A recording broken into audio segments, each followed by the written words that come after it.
Hello, ഏറ്റവും easy ആയിട്ടും എന്നാൽ നല്ല ടേസ്റ്റിയുമായ പപ്പടക്കറിയാണ് നമ്മൾ ഇന്ന് തയ്യാറാക്കാൻ പോകുന്നത്. അതിനായി നമ്മൾ എടുത്തു വച്ചിരിക്കുന്ന പപ്പടം ഇതുപോലെ നീളത്തിൽ നല്ലപോലെ കട്ട് ചെയ്തെടുക്കുക.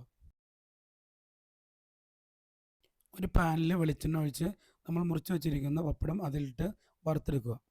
വറുത്ത പപ്പടം വേറൊരു പാത്രത്തിലേക്ക് മാറ്റിയ ശേഷം ആ എണ്ണയിലേക്ക് തന്നെ കടുകിട്ട് പൊട്ടിക്കുക. കടുക് പൊട്ടി വരുമ്പോൾ അതിലേക്ക് സവാളയും പച്ചമുളകും വെളുത്തുള്ളിയും ഇഞ്ചിയും ചതച്ചുകൂടി ചേർക്കുക. എന്നിട്ട് ഇത് നല്ലപോലെ വഴറ്റിയെടുക്കുക.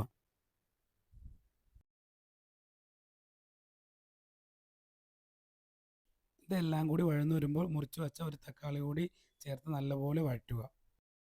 ഇത് ഏകദേശം പാകമായി വരുമ്പോൾ അതിലേക്ക് മഞ്ഞൾപ്പൊടി, മല്ലിപ്പൊടി, മുളക് പൊടി, കുറച്ച് മസാല കൂടി ചേർക്കുക.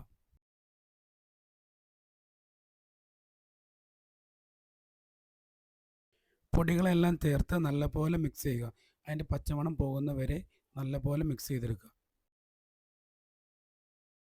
അവസാനമായി കുറച്ച് ചിക്കൻ മസാലയും കുറച്ച് കുരുമുളക് പൊടിയും ചേർത്ത് നല്ലപോലെ മിക്സ് ചെയ്യുക. പിന്നീട് ആവശ്യത്തിന് വെള്ളം ചേർക്കുക. ആദ്യം ഞങ്ങൾ കുറച്ച് വെള്ളമാണ് ചേർക്കുന്നത്. ചേർത്ത് നന്നായിട്ട് നല്ല വെന്ത് വരുമ്പോൾ ബാലൻസുള്ള വെള്ളത്തോടെ ചേർത്ത് നമുക്ക് ആവശ്യത്തിനുള്ള വെള്ളം ചേർക്കാവുന്നതാണ്. നമുക്ക് ആവശ്യത്തിനുള്ള വെള്ളം ചേർക്കുക. പിന്നീട് കുറച്ച് ഉപ്പിടുക. അധികം ഉപ്പിടരുത്, പപ്പടത്തിന് ഉപ്പുള്ളത് കൊണ്ട് കുറച്ച് ഉപ്പ് നോക്കിയിട്ട് ഇടാമുള്ളൂ. ഇത് നല്ലപോലെ തിളച്ച് വരുമ്പോൾ നമ്മൾ വറുത്ത് വെച്ചിരിക്കുന്ന പപ്പടം ഇതിലിട്ട് നല്ലപോലെ മിക്സ് ചെയ്യുക. കുറച്ച് ടൈം കൂടി നമ്മൾ അടുപ്പത്ത് വെച്ച് കഴിഞ്ഞാൽ ഇത് നല്ലപോലെ കുറുകി വരും.